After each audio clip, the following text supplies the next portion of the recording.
Hello, please subscribe, like, and share. Thank you.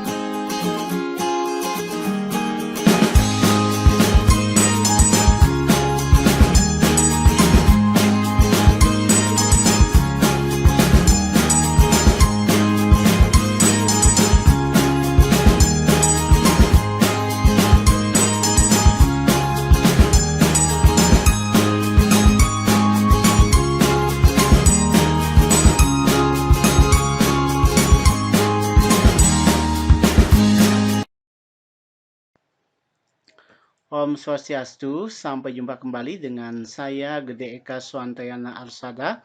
Dalam kesempatan ini kita kembali dalam pelajaran agama Hindu dan budi pekerti. Khususnya yang kita akan pelajari pada kesempatan ini adalah tentang yadnya. Apa sih sebenarnya itu yadnya? Ya, mari kita simak tayangan berikut ini.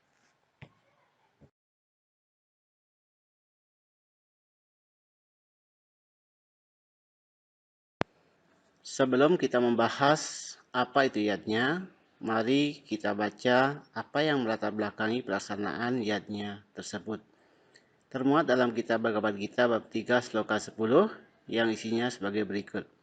Sahayadnya Praja Sreswa Paruvasu Prajapati Anina Prasabisya Dvam Ewa Woswa Iswa Kamaduk, yang artinya pada zaman dulu Prajapati menciptakan manusia dengan yadnya dan bersabda, dengan ini engkau akan mengembang dan akan menjadi kamaduk dari keinginanmu. Yang artinya, Tuhanlah, Prajapatilah yang beri yadnya terlebih dahulu kepada kita, dan maka dari itu kita sebagai manusia wajib membalasnya dengan melaksanakan suatu yadnya. Demikian.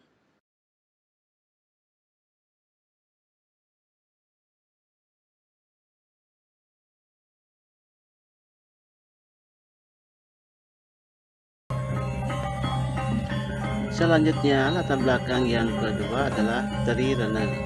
Trirana terdiri dari dua kata, Tri dan Rana. Tri artinya tiga, Rana artinya utang. Jadi Trirana adalah tiga utang yang wajib kita bayar dengan melaksanakan suatu yadnya. Pembagian dari Trirana adalah Dewa Rana, Pitarana, dan Resi Rana. Dewa Rana adalah utang kepada para dewa, Pitarana adalah utang kepada leluhur, Sirana adalah utang kepada para resi, pendeta, dan guru. Selanjutnya kita bahas tentang yadnya. Apa itu yadnya? Yadnya berasal dari bahasa Sanskerta yaitu kata yad yang artinya memuja, mempersembahkan atau memberi pengorbanan. Yadnya adalah persembahan pengorbanan secara publisitas, hadapan, misalnya widi, dan manifestasinya.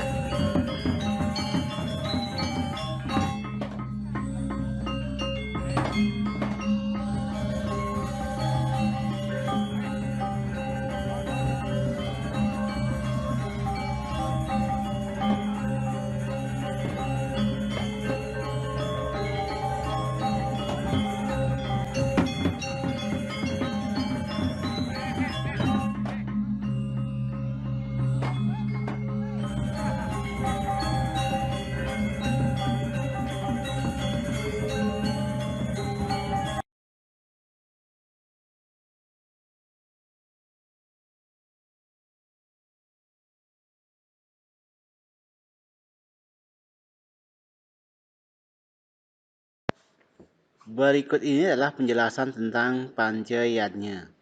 Panca yadnya terdiri dari dua kata, panca dan yadnya. Panca artinya 5, yadnya artinya persembahan pengorbanan yang kudus ikhlas. Pembagiannya adalah Dewa yadnya, Buta yadnya, Manusia yadnya, Pitra yadnya, dan Resi yadnya. Dewa yadnya adalah korban suci yang kudus ikhlas kepada para dewa, itu yang widi, dan manifestasinya. Karena dewa berasal dari kata dip, artinya sinar. Buta yadnya adalah korban suci kepada para buta, alam dan lingkungan. Karena bu artinya alam bumi. Kemudian manusia yadnya adalah korban suci yang kudus ikhlas kepada manusia. Manu artinya keturunan Manu. Kemudian Pitra yadnya korban suci yang kudus ikhlas kepada pitare atau leluhur, karena kata pitre artinya berasal dari kata Peter yang artinya leluhur. Kemudian resiatnya adalah korban suci yang bersikeras kepada para resi. Resi adalah berasal dari kata dres yang artinya melihat memandang. Jadi orang yang melihat memandang yang sangat jauh ke depan, yang dulu sekarang yang akan datang, mereka lah yang disebut dengan para resi, pendeta, atau para guru. Demikianlah penjelasan tentang Pancayatnya. Berikut adalah contoh-contoh pelaksanaan upacara Pancayatnya. Dan ini adalah Dewayatnya.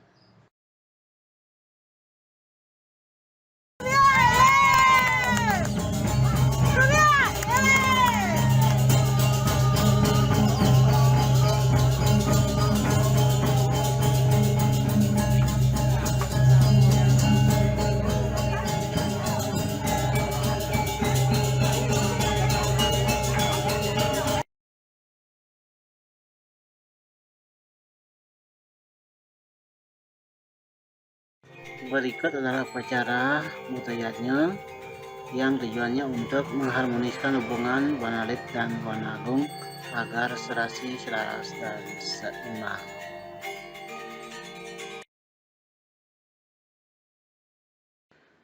Pelaksanaan upacara manusianya secara naimitika karma yang dilakukan di waktu-waktu tertentu, misalnya upacara bayi dalam kandungan Garbhodana, upacara bayi baru lahir, upacara botonan, hari kelahiran, upacara potong gigi, upacara pernikahan. Itu termasuk secara naimitika karma. Kemudian pelaksanaan sehari-hari yang dilakukan manusianya adalah saling menghormati sesama manusia, membantu bekerja sama antar sesama manusia, gotong royong, kemudian membantu anak yatim, dan melaksanakan pendidikan yang disebut dengan Brahma Yadnya yang bertujuan untuk meningkatkan kualitas sumber daya manusia sesuai dengan Bhagavad Gita bab 4 sloka 33 Adhyapanam Brahma Yadnya. Lanjut. Berikut adalah pelaksanaan upacara Pitrayadnya, upacara persembahan kepada leluhur. Di dalam Kakawin Niti Sastra dijelaskan fungsi orang tua sebagai berikut. Orang tua juga disebut dengan leluhur kita. Pertama, matulung urip rikalaning baya. Jadi orang tua berfungsi sebagai penolong ketika kita menemui bahaya. Yang kedua, sang maweh binajana. Jadi orang tualah yang memberikan makanan, memberikan kita penghidupan agar kita bisa berkembang. Kemudian yang ketiga, sang mangupadhyaya. Jadi orang tua yang memberikan pendidikan kepada kita, termasuk menyekolahkan kita sampai menjadi orang, misalnya. Kemudian sang manyangaskara, artinya orang tua yang memberikan upacara kepada kita agar kita menjadi tersucikan. Kemudian yang kelima, sang amantuaken, jadi orang tualah yang menyebabkan kita ada di dunia ini. Demikian disebutkan dalam Niti Sastra, dijelaskan tentang fungsi dari orang tua atau leluhur kita. Resi artinya adalah persembahan kepada para resi, pendeta, atau guru karena beliau bertugas dalam memberikan upadesa, tuntunan yang baik kepada umat Hindu.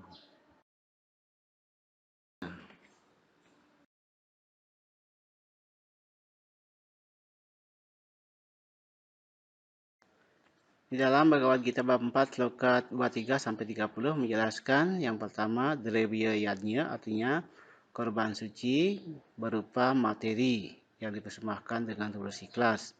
Kemudian Tapayadnya, artinya pengendalian diri dengan tulus ikhlas.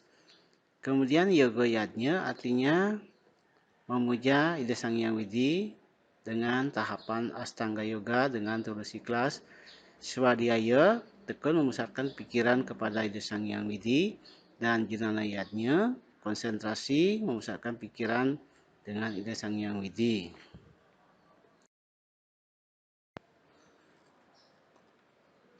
Berdasarkan tingkatan yadnya dapat dibagi menjadi 3 macam, yaitu kanista, madhya, utama. Kanista adalah tingkatan yadnya yang kecil, madhya adalah tingkatan yadnya menengah, utama adalah tingkatan yadnya yang besar. Yadnya tersebut dapat dipilih sesuai dengan kemampuan yang kita miliki dan tidak boleh memaksakan diri. Yang terpenting adalah keikhlasan yang kita miliki. Sesuai dengan Bhagavad Gita bab 17, sloka 11, 12, dan 13 menjelaskan sebagai berikut. Ada 3 jenis kualitas yadnya. Yang pertama, satwika yadnya adalah yadnya yang satwam, yang tulus ikhlas, tidak ada ikatan. Rajasika yadnya adalah yadnya yang tidak tulus ikhlas, yadnya yang penuh dengan harapan. Dan tamasika yadnya adalah yadnya yang dilakukan dengan hal-hal yang bersifat negatif, melakukan penipuan dan lain sebagainya. Itu adalah yadnya yang memiliki kualitas yang paling rendah di dalam 3 kualitas yadnya tersebut.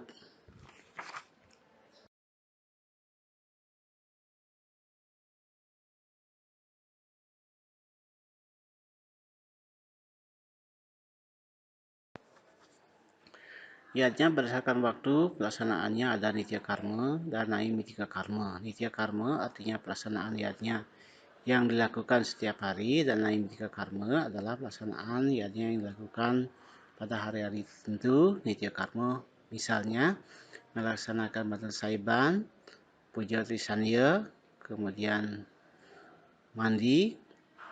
Kemudian naimittika karma melaksanakan upacara di hari-hari tertentu, purnama, tilam, galungan, kuningan, termasuk membantu mereka yang membutuhkan, termasuk merupakan yadnya naimittika karma. Syarat-syarat dari suatu yadnya, yang pertama adalah sastra. Yadnya harus disesuaikan dengan petunjuk sastra. Kemudian serada, yadnya yang dilakukan harus berdasarkan keyakinan. Daksina adalah yadnya harus ada merupakan persembahan kepada pemuput yadnya. Mantra artinya mempergunakan ucapan suci sesuai dengan kitab suci Weda. Nasmita artinya tidak dilakukan dengan jor-joran atau bersifat pamer kekayaan. Anasewa artinya melaksanakan yadnya, yaitu berupa pelayanan kepada mereka yang membutuhkan, kepada masyarakat. Kesimpulan adalah yadnya pada intinya harus dilaksanakan dengan keikhlasan dan adanya keyakinan terhadap apa yang dipersembahkan. Tidak boleh dilakukan dengan maksud pamer atau jor-joran. Demikianlah pelaksanaan yadnya yang harus kita lakukan, dan ditutup dengan Prama Santi. Om Santi Santi Santi Om.